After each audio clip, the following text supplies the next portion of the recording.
Alors, bonjour à tous. Bienvenue à notre webinaire de ce matin. Je suis donc Marie Colson. Je travaille à IFOI, qui est un institut de recherche dans le domaine de l'environnement, qui est situé à Heidelberg en Allemagne. Et j'ai développé donc avec Mobilize Your City le nouvel calculateur d'émissions que vous avez donc peut-être déjà vu ou que vous allez voir dans les prochaines semaines ou prochains mois en faisant partie de cette initiative. Donc voilà. Alors je propose donc qu'on commence en espérant peut-être que certaines personnes puissent nous rejoindre malgré les problèmes techniques. N'hésitez surtout pas à poser des questions, hein, c'est souhaité même. Voilà, donc Éléonore vous a expliqué comment faire, surtout n'hésitez pas.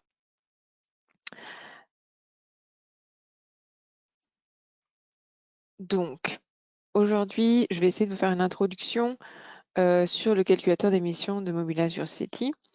Le but, c'est que vous compreniez quel est cet outil, à quoi il sert et comment vous pouvez commencer à l'utiliser dans vos projets. Donc d'abord, on va commencer par une introduction du partenariat pour ceux peut-être qui n'ont pas la connaissance de savoir exactement ce qu'il en est. En deuxième partie, nous allons voir le contexte et les bénéfices qui sont liés avec le fait de mesurer les émissions de gaz à effet de serre. Ensuite, on va se plonger un petit peu plus précisément dans la méthodologie de l'outil. Et ensuite, je vais vous donner une introduction globale de l'outil, sans pour autant le montrer. J'espère peut-être que vous l'avez déjà téléchargé sur le site internet. Et ensuite, vous présenter les ressources additionnelles qui vous permettront d'apprendre à utiliser ces outils et de connaître les tenants et les aboutissants. Voilà, alors le partenariat, donc Mobilize Society, vous devez le savoir, c'est un consortium. Les institutions qui le financent et qui le supportent sont la Commission européenne, le ministère de l'Environnement allemand, le ministère de l'Environnement français et le FFEM, le Fonds français pour l'environnement mondial. On a aussi des partenaires d'implantation, comme on peut appeler ça, entre autres l'AFD ou l'ADEME en France, le CEREMACO d'ATU aussi.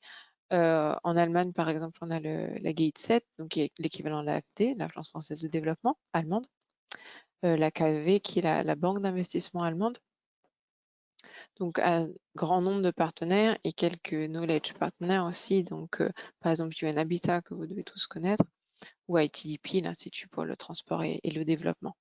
Donc, c'est un consortium assez large qui regroupe un certain nombre de partenaires. Quels sont les objectifs? Alors, les objectifs, ils sont à atteindre avec nos partenaires, vous êtes nos partenaires. Donc, il y a 100 villes et 20 pays pour le moment qui sont mobilisés. Le but, c'est bien sûr de permettre une transition vers une mobilité urbaine durable. C'est ça qu'on va atteindre. Pour le faire, il faut favoriser la planification de la mobilité. Alors, il faut qu'elle soit vraiment intégrée et qu'on prenne tout en compte, et participative, bien sûr, parce que changer la mobilité, ça demande une participation intense des partenaires, mais aussi des personnes, tout simplement, qui doivent changer leurs habitudes de transport.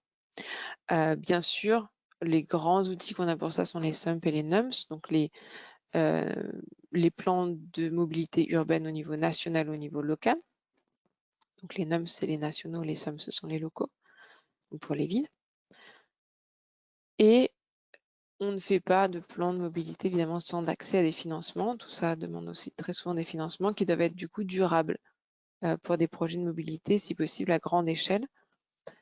Même si c'est dans le cas d'une implantation locale, essayer de faire quelque chose de comprehensive, de global. Et ensuite, bien sûr, on essaie de combler l'écart d'investissement pour la mobilité durable qui parfois est oublié par rapport aux modes qu'on dira plus traditionnels et malheureusement plus polluants que sont par exemple les voitures. Voilà pour nos objectifs. Alors c'est une initiative, vous avez vu, avec des partenaires mondiaux et entre autres, nous avons donc des participants sur tous les continents, que ce soit le continent africain, mais aussi l'Amérique du Sud, l'Inde, le Pakistan, les Philippines, donc en tout pour l'instant, et ces chiffres évoluent chaque jour presque, enfin de façon très très régulière. De plus en plus de gens nous rejoignent. Il y a 13 pays, 34 villes et 27 villes membres qui font partie de cette initiative. Vous devez peut-être trouver votre ville ou votre pays. Je ne sais pas encore qui sont les gens qui sont là. J'espère qu'on aura l'occasion de discuter pour que j'apprenne qui est de l'autre côté du micro. Et ensuite, on passera donc aux bénéfices, d'abord de mesurer les émissions de gaz à effet de serre. Alors donc, merci pour le sondage. On va aller maintenant un petit peu plus dans la section pourquoi. Pourquoi devrait-on mesurer les GES, donc les gaz à effet de serre? Ça, vous devez le savoir tous depuis longtemps. La mobilité est un aspect fondamental de l'environnement. Ce sont des émissions globales qui sont très importantes. En 2018, c'était environ 8 gigatonnes de CO2 qui ont été émis par les transports. Comme vous le voyez sur ce graphique, c'est effectivement une tendance malheureusement qui est à l'augmentation. C'est un des rares secteurs dont les émissions ne diminuent pas, en tout cas en Europe et aux États-Unis aussi, en Chine, dans un certain nombre de pays. Et donc, comme vous le voyez, pour rester en dessous du niveau actuel, on aurait besoin d'une réduction de 75% des réductions des émissions, pardon, ce qui serait évidemment déjà ce qui est un grand travail et qui ne se fera pas sans des mesures bien pensées et bien implémentées. On voudrait bien sûr rester sous la barre de ces 2 degrés qui est malheureusement de plus en plus proche. Les transports urbains, entre autres, parce qu'effectivement, nous nous focalisons sur les transports urbains. C'est un contributeur absolument significatif des émissions. Par exemple, la part de la mobilité urbaine, donc qui vient des villes, dans les émissions de CO2 de transport en 2015, c'est environ 37%. Et il faut savoir que dans les villes, le plus gros émetteur, c'est bien sûr les voitures, en fait. C'est le mode de loin le plus polluant, surtout que c'est surtout le mode qui est le plus utilisé, ce sont les véhicules qui sont les plus sur les routes, et ils équivalent selon les pays, hein, ça varie un petit peu, dans les villes ça varie encore plus, mais on peut dire que c'est environ 80% des émissions. Donc c'est un domaine absolument essentiel, la voiture. Alors pourquoi on modélise les émissions, à part bien sûr vouloir réduire les émissions et améliorer l'environnement local et mondial? C'est aussi un outil de planification qui nous permet de contrôler et d'évaluer des politiques publiques. Et c'est devenu un critère absolument fondamental pour avoir un accès au financement. Donc que ce soit dans la phase de préparation, que ce soit dans la phase où on prépare le BAU, ce qu'on appelle le business as usual, ou le scénario au fil de l'eau, c'est-à-dire si on ne fait rien, que se passe-t-il?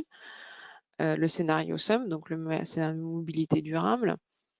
Dans tous les cas, ce sont des données qui vont être ensuite utiles pour expliquer à quel point les mesures mises en place sont utiles et à quel point elles arrivent jusqu'au but qu'on leur a fixé. Alors dans la phase donc de préparation, soit des SUM, soit des NUMP, donc des plans de mobilité urbains, ça permet, donc la mesure des émissions, ça permet de préparer évidemment l'inventaire des émissions et de comprendre mieux d'où viennent les émissions, parce que donc, les chiffres qu'on vous a donnés, ce sont des moyennes, c'est une direction, on va dire, mais bien sûr, selon les villes et selon les pays, les gros émetteurs changent. Très souvent, il y a les voitures. En Asie, par exemple, il y a énormément les motos. Et parfois, le fret est absolument pas négligeable pour certaines grosses villes. Donc, ça permet de savoir où est-ce qu'il faut qu'on agisse. Ensuite, ça permet de comprendre aussi l'impact de ne rien faire, puisque si on fait un business as usual, un scénario au fil de l'eau, dans notre cas, on peut le faire jusqu'en 2050, on se rend compte à quel point les tendances sont parfois vraiment à l'augmentation, à une augmentation drastique qui nous mène à des scénarios où on ne voudrait pas aller. Troisièmement, ça permet de construire des scénarios, donc se dire, bon, très bien, si nous ne voulons pas aller là, comment pouvons-nous l'éviter et quels sont les leviers de mitigation qui sont absolument clés pour nous, qui nous permettraient de changer notre trajectoire. Ça permet donc, en conséquence, de préparer les buts, de savoir où est-ce qu'on veut aller et justement, est-ce qu'on peut y arriver. Donc, si on essaie de modéliser en avance, on peut normalement avoir une idée à quel point nos buts sont atteignables. Et bien sûr, faire ça en avance plutôt que trop tard, ça permet d'éviter d'avoir des paysages urbains qui sont déjà, on va dire, coulés dans le béton. Et donc, une fois qu'on a les infrastructures, des routes et des autoroutes à tout va, bien sûr, ce que font les gens, c'est qu'ils les utilisent. Donc, c'est essayer de ne pas se retrouver dans des chemins qu'on pourrait appeler non durables. Bien sûr, mesurer, c'est aussi contrôler. Donc, il y a une phase d'implantation où on modélise, on essaie de comprendre comment on peut changer le futur. Une fois qu'on a décidé quel chemin on veut prendre, il faut aussi contrôler, une fois sur le chemin, est-ce qu'on y est bien? Est-ce qu'on est bien dessus? Est-ce qu'on est complètement à côté? Donc, ça permet, pendant la mise en œuvre des SUMP ou des NUM, de contrôler si on est sur la bonne voie par rapport aux objectifs. Donc, si vous donnez un objectif, par exemple, d'émissions de CO2 des transports par habitant, vous allez voir, donc au fur et à mesure des années, si vous atteignez peu à peu votre chiffre ou si au contraire, vous semblez vous en éloigner. Ça permet de remplir les obligations par rapport aux donateurs et de faciliter le reporting aux institutions financières. Et évidemment, de garder une certaine longueur d'avance face aux obligations de vos gouvernements par rapport aux contributions déterminées, les fameuses NDCs. Donc bien sûr, on est un pays, hein, on travaille tous ensemble, donc c'est grâce aux actions des villes que les gouvernements peuvent donner des objectifs de réduction de gaz à effet de serre. Sans les villes, ces objectifs sont absolument inatteignables. Et finalement, bien sûr, bon, alors l'aspect financement est de toute façon central, hein, comme dans tout projet. Sans financement, c'est extrêmement compliqué. Et mesurer les émissions, ça vous permet d'avoir des raisons pour lesquelles les institutions de financement pourraient accepter une proposition de projet et le financer.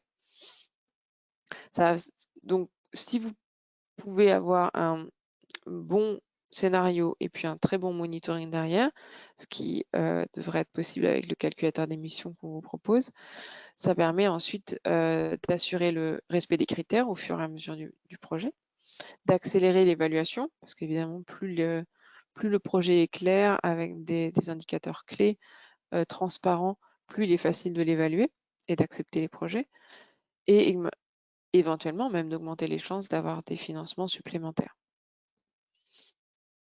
On a eu 2 questions sur le fond. Donc, on va aller dans la méthodologie. Alors, MRV, ça veut dire Monitoring, Reporting, Verification. On va dire, c'est un cadre. C'est un cadre de réflexion, un cadre d'implantation d'une méthodologie pour dire le reporting est important, le monitoring est important, la vérification est importante.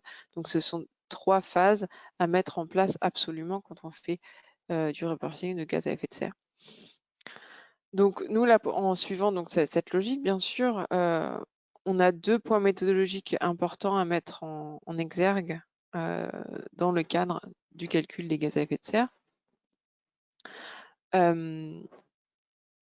En fait, on s'est basé sur une approche qui est très utilisée, qui est communément acceptée, qui s'appelle en anglais ASI, Avoid, Shift, Improve. En français, ça donne éviter, reporter et améliorer, qui sont les 3 grands piliers pour permettre de changer la mobilité actuelle, qui est tendanciellement peu durable, vers une mobilité plus durable. Donc le but, c'est de mettre les personnes au centre de la mobilité et de permettre les accès à tous les types d'utilisation, mais basé sur une mobilité durable. Donc, par exemple, la première grande partie, on va dire, c'est éviter. Donc, le but premier, on dira, de la mobilité, ça va être d'éviter des déplacements. Donc, ne pas se déplacer si on n'en a pas besoin. Et pour ça, pour les diminuer, parce que plus le temps passe et plus on se déplace, en fait, au fur et à mesure, par personne, il y a plusieurs moyens. Il y a, par exemple, l'aménagement de la ville. Donc, éviter de mettre les quartiers d'habitation à un coin de la ville et les quartiers où il y a les bureaux à l'autre bout de la ville ou les entreprises. Donc ça tient de la planification, l'aménagement de la ville. On peut avoir recours au home office, donc travailler à la maison, ce qui est en ce moment énormément le cas. Donc c'est ce qu'on est en train de faire là en ce moment. Donc on a un très bon exemple. Plutôt que tous prendre l'avion et se retrouver à un endroit pour faire un webinaire, on utilise des outils numériques qui émettent bien moins que si on prenait tous un avion pour se retrouver. Donc voilà, ça c'est le principe d'éviter. C'est la première chose qu'on peut essayer de faire et qui a évidemment un impact très haut puisqu'on évite complètement des émissions. Il y a le principe de reporter, donc le fameux shift. Donc ça veut dire passer de mode non durable à les modes durables. Donc c'est inciter les gens à prendre leur vélo, à prendre les transports en commun. Mais ne pas oublier évidemment le fret, puisque le fret aussi, on va essayer de le mettre sur le ferroviaire ou la navigation dans une certaine mesure, qui sont moins polluants que les camions qui roulent sur les routes. Et enfin, le dernier bloc, c'est l'amélioration. Donc une fois qu'on a évité au maximum, qu'on a reporté le plus de personnes possible, on essaie aussi d'améliorer l'efficacité énergétique des véhicules. Donc ça peut passer par l'éco-conduite, donc par exemple faire des formations pour que les gens apprennent à conduire écologiquement, c'est-à-dire en évitant d'accélérer comme des fous et de freiner comme des fous. Il y a aussi évidemment la technologie en elle-même, donc ça on connaît tous, la mobilité électrique par exemple, les biocarburants. Et il y a aussi des optimisations, par exemple de gestion du trafic, donc qui permet d'avoir ce qu'on appelle les vagues vertes. Donc là on a des feux de signalisation, on essaie de faire en sorte qu'ils soient tous au vert. On fait des vagues de feux verts pour permettre aux voitures en fait de ne pas faire à chaque fois stop and go à chaque feu de signalisation. Voilà, donc pour vous donner un petit peu la structure de réflexion pour l'implantation d'un scénario, comment on réfléchit à quel type de mesure on veut mettre en place.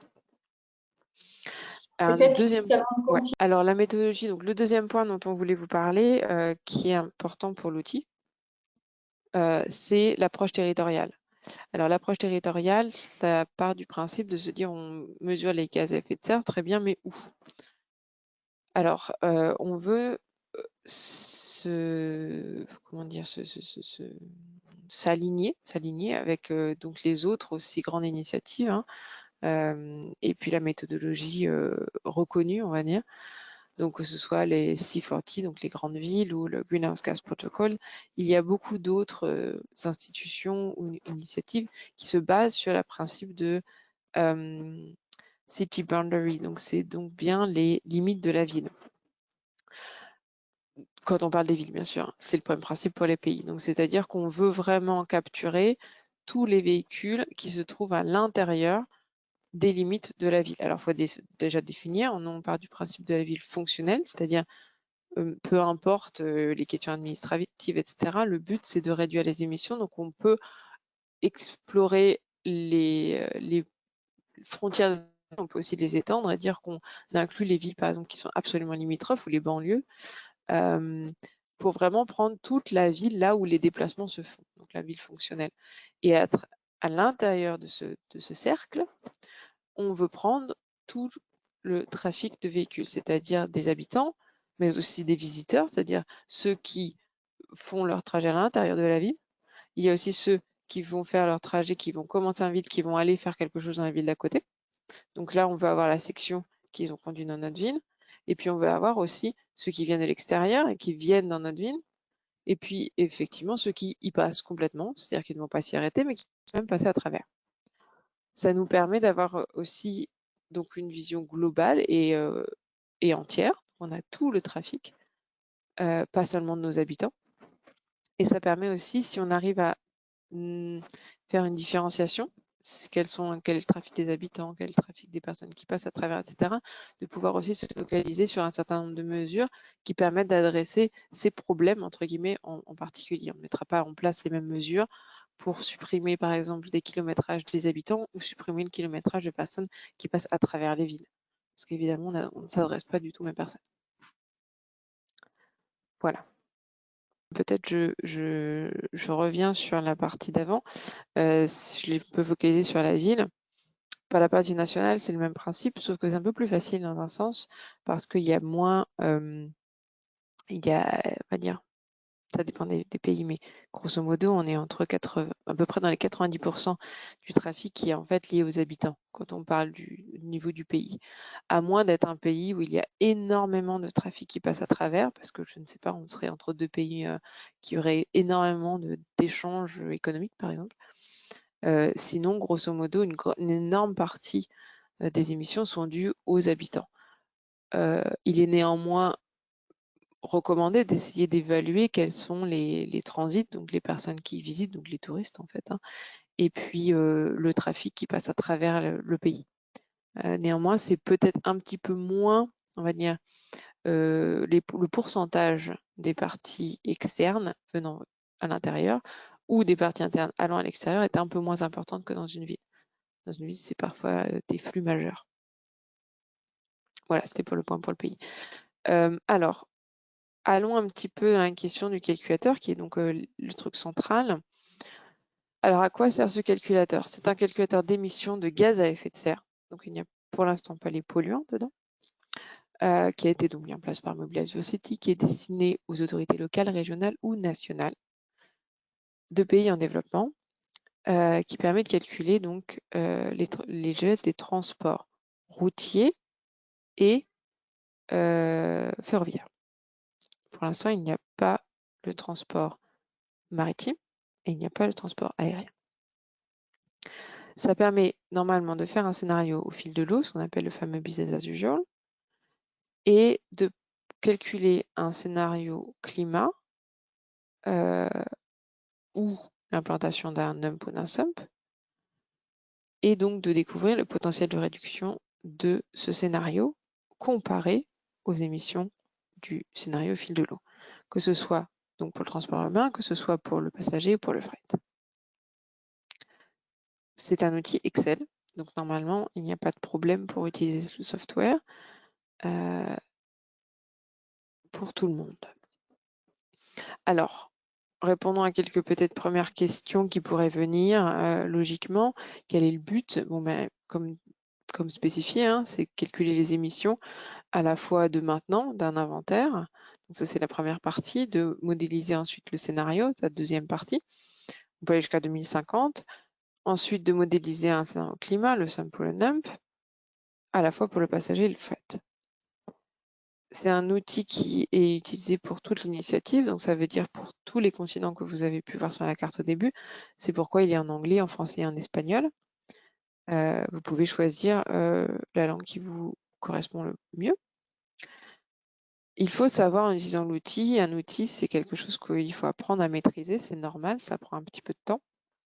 C'est le cas pour tous les softwares. Mais ce qui prend encore le plus de temps, c'est de trouver les données, de les préparer dans le format qui est demandé, avec l'unité qui est demandée. Et une fois que les données sont disponibles, il faudra compter entre 2 et 3 jours pour générer les 3 modèles, en partant du principe que les données sont bien préparées, que les pourcentages de avoid, d'évitement, de shift, donc de déplacement vers des modes plus durables, et de improve, c'est-à-dire d'efficacité énergétique, sont déjà préparés. Il est possible, et il est même recommandé, d'utiliser un modèle de planification des transports pour délivrer ces données d'entrée, parce que ce sont des données qui ne sont pas forcément évidentes à préparer. On parle d'une mobilité à l'échelle parfois nationale et aussi à l'échelle d'une ville. Il n'est pas forcément aisé de connaître exactement le kilométrage des voitures, des camions à l'intérieur des périmètres. Donc très souvent, il est très utile d'avoir un modèle de planification des transports. Pour information, et ça c'est particulièrement intéressant pour le national, les calculs sont compatibles avec les lignes directrices du GIEC, donc peuvent être utilisés pour l'inventaire, ce qu'on appelle un inventaire de tier 3, pardon, qui veut dire que vous êtes dans un niveau de calcul assez poussé. Juste pour les personnes qui font qui sont au niveau national, il faudrait penser à mettre les émissions en tank to wheel, c'est-à-dire du moteur, enfin de la roue, de la pompe à la roue, on y français, voilà, de la pompe à la roue, c'est-à-dire les émissions qui sont émises par les véhicules eux-mêmes. Parce qu'on peut aussi faire le choix dans l'outil d'utiliser les émissions well to wheel, donc c'est-à-dire du puits à la roue, c'est-à-dire qu'on prend la section de production énergétique. Celle-là, pour le GIEC, elle est déjà inclue dans la partie du secteur énergie, donc il ne faut pas la remettre dans la section des transports. C'est une petite parenthèse pour nos amis qui sont au niveau national. Alors, les données nécessaires, il y en a un certain nombre. Grosso modo, elles concernent quelques points socio-économiques, comme par exemple la population ou le PIB. Elles concernent la consommation d'énergie, donc il va falloir trouver le kilométrage, etc. Et bien sûr, donc les émissions, quel type de fuel est utilisé. Comme je le disais tout à l'heure, la collecte de données, c'est un des principaux défis. Ce n'est pas du tout facile et ça demande un travail assez important. Mais une fois qu'on l'a fait, ce qui est bien, c'est que on peut continuer à le faire. Donc, on a développé la gouvernance, la méthodologie, et ça permet vraiment de pouvoir suivre ce qui se passe au niveau du secteur des transports dans les prochaines années, les prochaines décennies. Les données qui sont requises, là, c'est juste un screenshot, donc une image. On y reviendra un peu plus en détail après. Et il y a le guide méthodologique et le manuel d'utilisation dans lequel les données nécessaires sont bien expliquées en détail. Alors, qu'est-ce qu'il y a dans le calculateur d'émissions? Si vous n'avez pas de questions entre-temps, je n'en ai pas vu, mais si vous en avez, surtout n'hésitez pas. Je vais mettre le chat que je le vois. Le contenu de cet outil.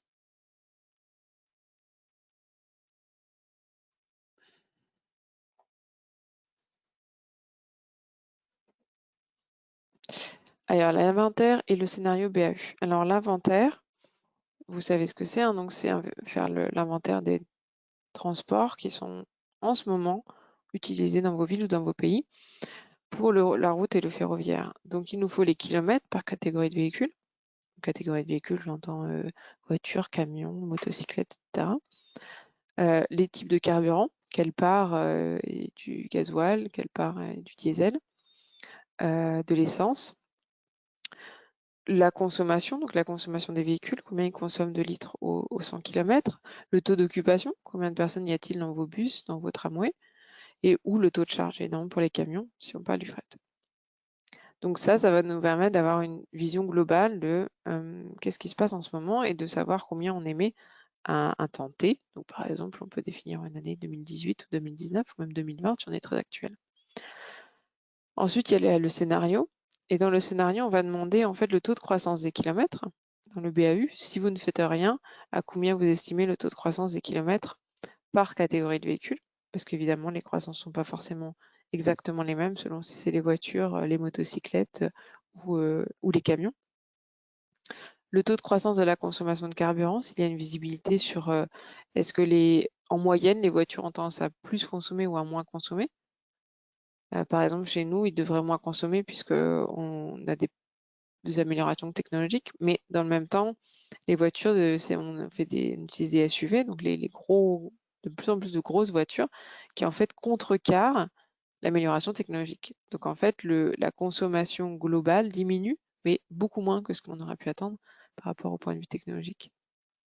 Et ensuite, donc la population, oui, bien sûr. Ça, c'est assez facile en général. C'est déjà fait au niveau statistique dans la plupart des pays. Et ensuite, bien sûr, on veut le scénario climat. Alors, pour avoir le scénario climat, on a besoin d'un certain nombre de données qui concernent la part du kilomètre qui sont évités, Donc combien de pourcentage des kilomètres de chaque catégorie peuvent être évités par les mesures que vous avez mises en place, qui peuvent être reportées, c'est-à-dire qu'on va augmenter par exemple le nombre de kilométrage des bus et on espère à travers ça réduire le kilométrage des voitures. Donc on va dire quelle est la part des personnes qui maintenant utilisant le bus étaient en fait des anciens utilisateurs de voitures, par exemple. Et l'efficacité énergétique, donc par exemple si on a l'intention de mettre en place des mesures de développement de l'éco-conduite ou des mesures pour introduire des véhicules électriques. Voilà, pour vous donner une idée en gros des données d'entrée en termes thématiques, bien sûr. Le reste est défini de façon beaucoup plus précise dans le Juste manuel une petite d'utilisation. question, Marie. On a reçu une question donc, qui nous demande quelle est l'approche méthodologique prônée pour l'outil et quel est le degré de sa convergence avec l'approche généralement adoptée par le système d'inventaire basé sur la consommation finale des carburants par les moyens de transport. Alors, bonne question. L'approche méthodologique prônée. Alors l'approche, je ne sais pas si je vais essayer de répondre sur la deuxième partie, je vois très bien. La première partie, je ne sais pas exactement ce qui est demandé, quelle est l'approche méthodologique. Alors c'est une approche, si je pense avoir compris, qui est bottom-up, c'est-à-dire on calcule l'activité pour déduire de l'activité la consommation d'essence, de diesel, etc., enfin de carburant. Donc ça, c'est l'approche qu'on fait dans l'outil. C'est l'équivalent du tier 3, enfin je ne sais plus comment on dit en français, on dit les tiers, mais enfin le niveau, on va dire, de précision numéro 3 du GIEC, pour ceux qui connaissent. Donc c'est-à-dire le niveau qui est demandé à la fin et qui est le plus précis pour le calcul. Voilà. Ce que vous me demandez à la fin, c'est le système d'inventaire généralement utilisé. Alors, il est généralement utilisé, pas partout, mais je sais que sur le continent africain, il est utilisé majoritairement. Le tier 1, donc ce qu'on appelle, qui est non pas basé sur l'activité, mais basé sur les ventes. C'est les ventes de carburant. C'est ce qu'on appelle du top-down. Donc, c'est-à-dire on prend les ventes globales, ce qui marche beaucoup mieux au niveau national qu'au niveau local, évidemment. Les ventes nationales, on les a souvent de carburant. Et le mieux, en fait, et d'ailleurs c'est proposé dans l'outil, c'est de comparer les deux. Donc normalement dans l'outil, vous avez la possibilité de faire donc le bottom-up, ce qu'on recommande de faire, donc c'est faire l'activité de transport et basé sur l'activité de transport, vous calculez combien vous devriez consommer. Et vous comparez, ce qui est même recommandé par le GIEC, de comparer ensuite ceci avec vos données de vente de carburant. Et donc vous avez une idée de l'écart, il va y avoir un écart, il y en a toujours un de toute façon, mais de savoir si l'écart n'est pas trop grand, et ce qui permet en fait de valider votre approche bottom-up. Voilà. J'espère que j'ai répondu à la question. Oui, je pense. Donc, on avait reçu la précision de Monsieur Saloui qui disait bien qu'il faisait référence à la démarche bottom-up. Donc, je pense que votre réponse répond à la question. Si vous avez encore des questions, n'hésitez pas à les poser. Je vois qu'on a une autre question de Monsieur Benamara. Quelles sont les différences principales entre cet outil et les autres outils disponibles comme Coopert? Alors, c'est extrêmement dur de répondre parce que c'est des questions aussi un petit peu de méthodologie. Le principe est le même. Le principe est le même. La différence, la raison pour laquelle on a fait cet outil, c'est parce que Coopert, Moves pour les États-Unis, en Allemagne, on a Tremod. Il y a le IVE aussi qui est un autre outil. Alors, surtout Coopert et surtout Tremod et Moves, ce sont des outils énormes qui sont basés sur des softwares. Donc, c'est-à-dire qu'ils sont ce qu'on appelle les black box. Donc, ce sont des boîtes fermées et on ne sait pas forcément ce qui s'y passe à l'intérieur. Donc, il faut lire toutes les méthodologies et il n'est pas non plus possible de les changer facilement. Le but de cet outil, c'est qu'il soit transparent aussi pour les utilisateurs et donc c'est pour ça qu'il est resté en Excel. Donc, c'est aussi pour ça qu'il est un petit peu simplifié sur un certain nombre de points. Donc, Coopert va être peut-être plus précis sur un certain nombre de données, C'est-à-dire que vous allez avoir la possibilité de donner vos données de façon beaucoup plus précise, qui sont souvent des données qui ne sont pas obligatoirement disponibles.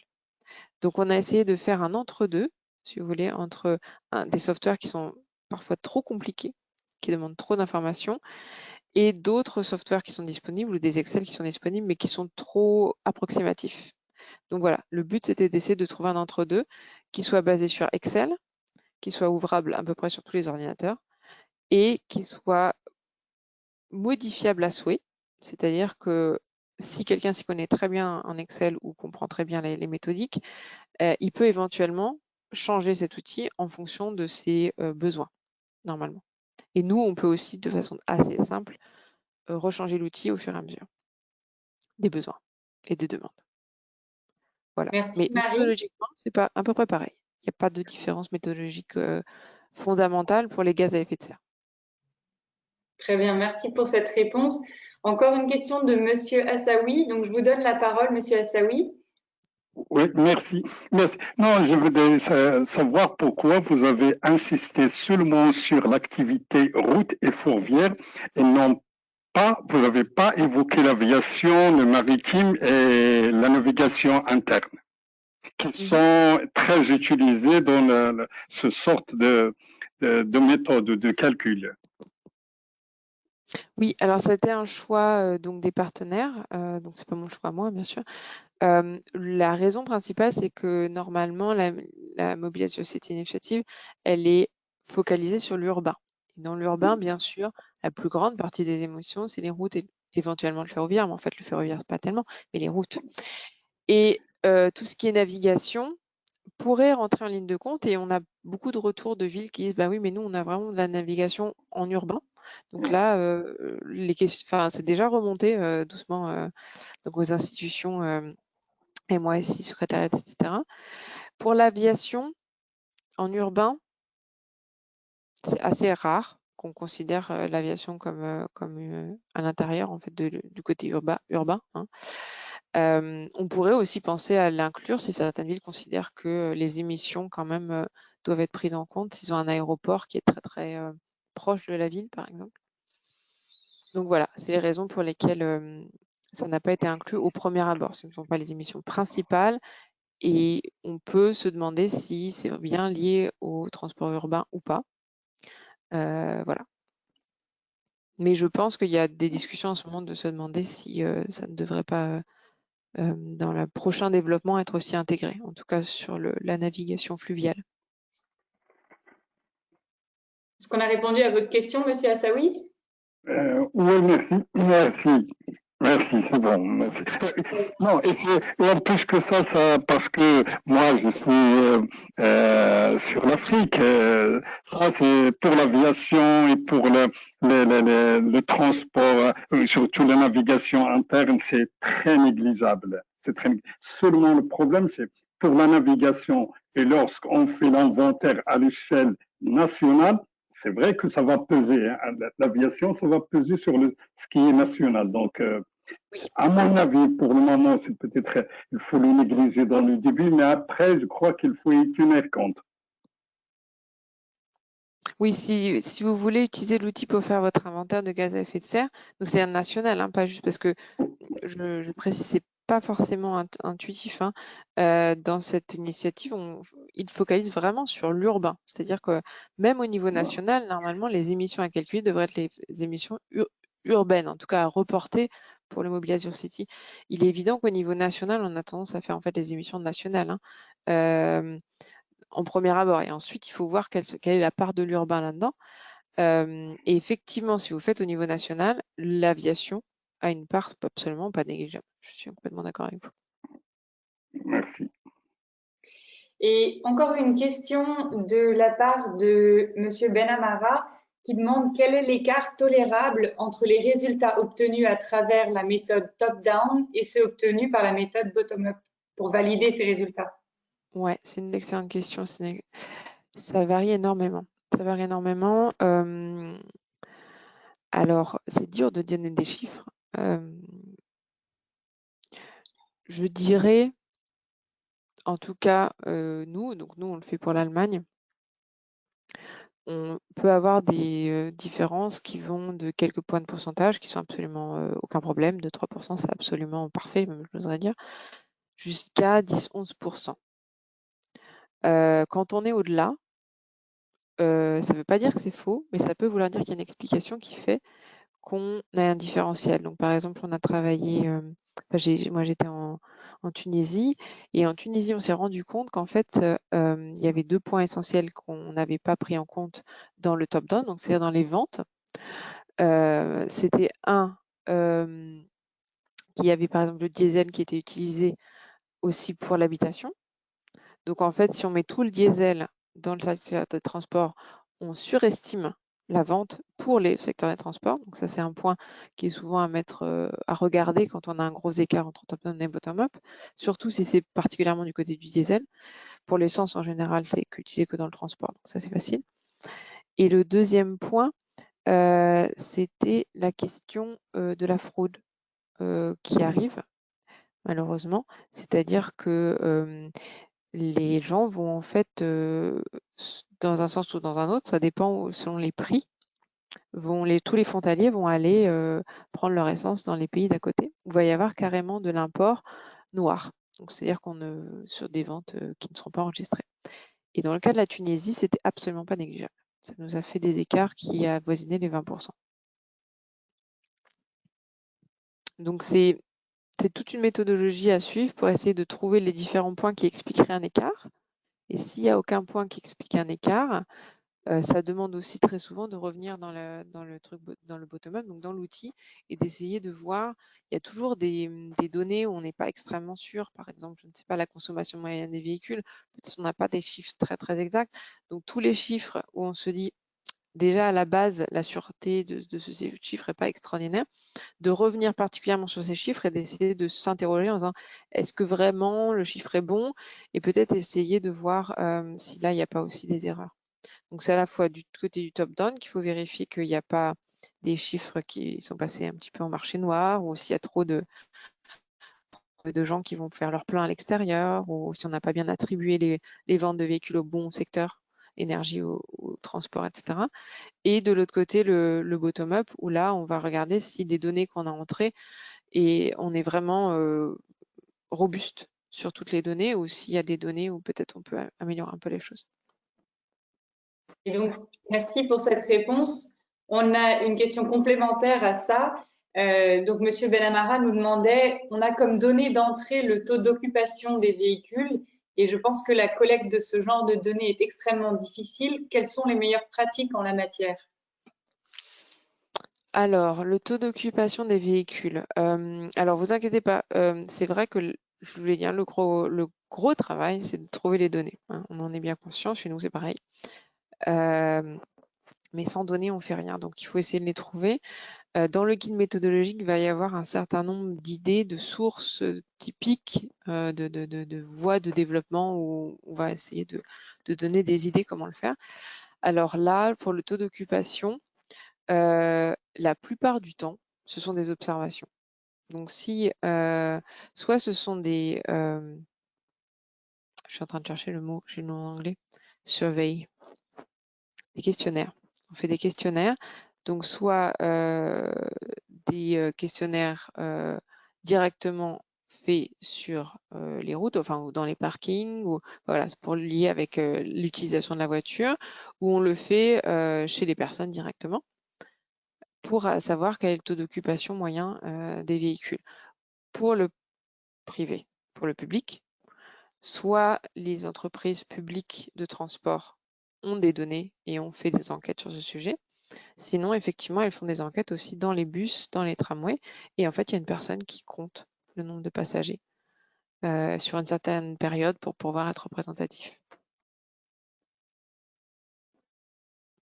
Merci beaucoup. Encore une question. Donc, d'après le contenu du calculateur présenté, comment pourrait-on rendre le modèle complet, surtout pour le mode du transport routier dont certaines données sont manquantes? Entre parenthèses, les données pour le mode ferroviaire étant généralement plus faciles à collecter. C'est tout à fait exact. Le fret est le secteur le plus difficile pour trouver les données. Alors, c'est une question très générale. Ça va être très dur de répondre globalement. Il faudrait avoir le cas enfin, faudrait qu'on ait des données, qu'on voit les cas, enfin, d'où est-ce qu'on parle, etc. Quelles sont les données qui sont là, qui ne sont pas là. Au niveau kilométrique, ça va être à peu près la même question. Il va falloir soit faire des comptages, si on n'a pas de transport planning, de modèle de planification des transports, j'essaie de parler en français, pas en anglais, soit aussi faire des comptages, et là on va compter le fret avec. Pour le taux de charge des camions, ça c'est un vrai problème. C'est vraiment compliqué. Il faut évaluer le taux de charge. Souvent, on se repose sur, parfois il y a un peu de littérature, parfois les universités sont là de très bons partenaires pour essayer de faire une analyse et éventuellement, pareil, d'aller faire aussi des questionnaires et d'aller demander aux entreprises de fret quels sont leurs taux de charge moyens, voire des observations sur place ou des questionnaires auprès des conducteurs de camions. Donc il y a un certain nombre, si vous voulez, de possibilités qui vont du plus robuste au moins robuste. Et là, il y a un certain nombre de possibilités. Mais je vous confirme, c'est un travail qui demande de l'investissement de temps, en tout cas, minimum. Voilà. Merci à tous pour vos questions. Je propose qu'on continue la présentation parce que je vois que l'heure tourne. Donc, pour que ceux qui doivent partir puissent voir la fin, Ouais. on va peut-être faire une pause sur les questions pour le moment. Merci. Alors, donc on en était aux données d'entrée. Donc, on a commencé à bien parler des données, de comment on va essayer de les avoir. Je précise juste, ça c'est vraiment quelque chose qui va être dans le cadre du NUMP ou du SUM, ça va être justement la collecte de données. C'est une phase absolument importante et centrale au début de ce genre de projet, qui doit être donc financée aussi, et qui parfois requiert de demander à un certain nombre d'experts de venir faire ce travail aussi. Il ne faut pas hésiter aussi à demander au secrétariat, si vous êtes dans un projet lié au secrétariat de MOSI, de vous donner du soutien à ce niveau-là. Les données de sortie donc, de l'outil, c'est les performances de transport, donc les personnes ou tonnes kilomètres, le kilométrage global en fonction des véhicules, du type de fuel, etc. La part modale, qu'on va exprimer en PKM ou en TKM, personnes kilomètres ou tonnes kilomètres, et bien sûr les émissions de gaz à effet de serre. Grâce à ça, vous avez donc la réduction d'émissions de votre scénario par rapport au fameux scénario fil de l'eau.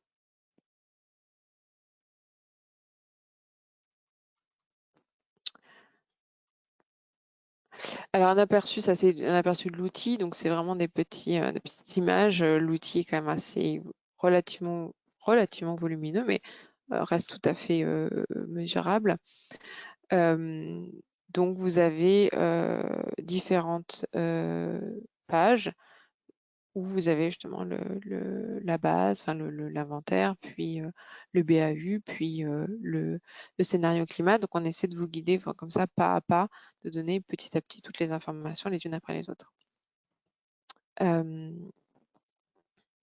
Et ça, c'est un exemple d'un certain nombre de résultats graphiques qui sont directement accessibles, donc qui sont prédéfinis, où on donne donc les émissions, la part des réductions de différentes mesures, l'inventaire en bas à droite, par exemple, l'inventaire des émissions, quelle part vient des voitures, etc., etc. Et en bas à gauche, par exemple, pour chaque année de référence, quelles sont les émissions, le pourcentage d'émissions qui est réduit par rapport au scénario de base, donc le fameux BAU. De non. Merci pour vos réponses. Et donc, je te redonne la parole, Marie.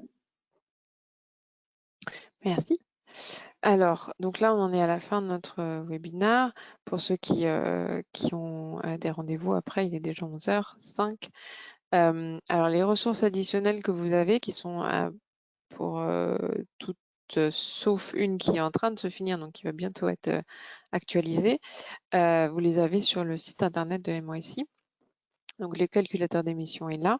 Il est en format Excel. Vous pouvez le télécharger. Non, il n'est pas trop gros. Donc, il devrait passer sur tous les ordinateurs. Il y a le manuel d'utilisation qui est vraiment pas à pas, quelles sont les données à donner, etc.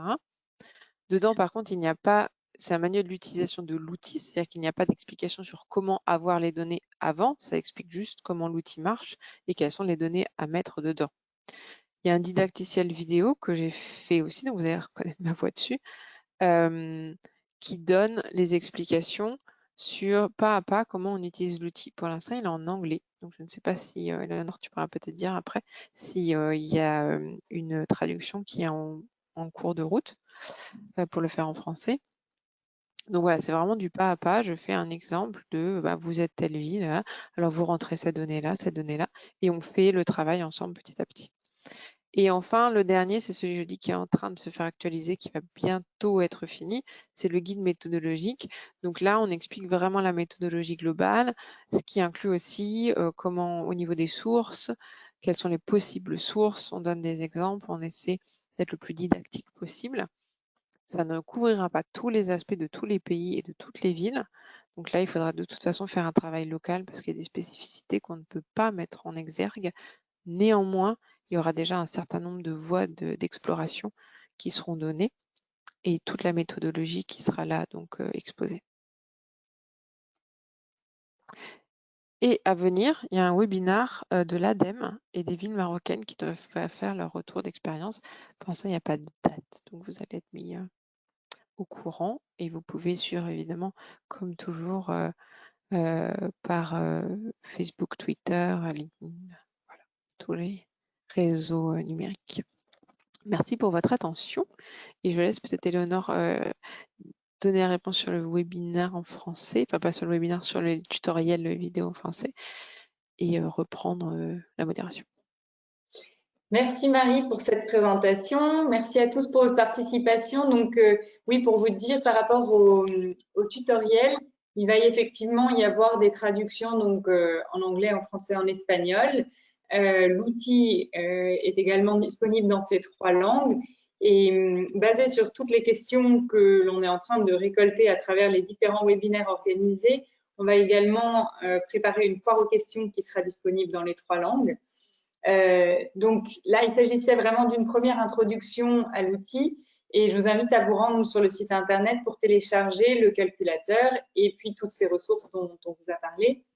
Bien évidemment, on vous enverra tous les liens nécessaires par email à la suite de ce webinaire et n'hésitez pas à nous contacter si vous avez des questions. Je vois pour le moment aucune question additionnelle. En tout cas, merci à tous pour votre participation. Et puis, je vous souhaite une bonne fin de journée, une bonne fin de semaine à tous. Au revoir. Également de ma part. Merci, au revoir. Bon week-end à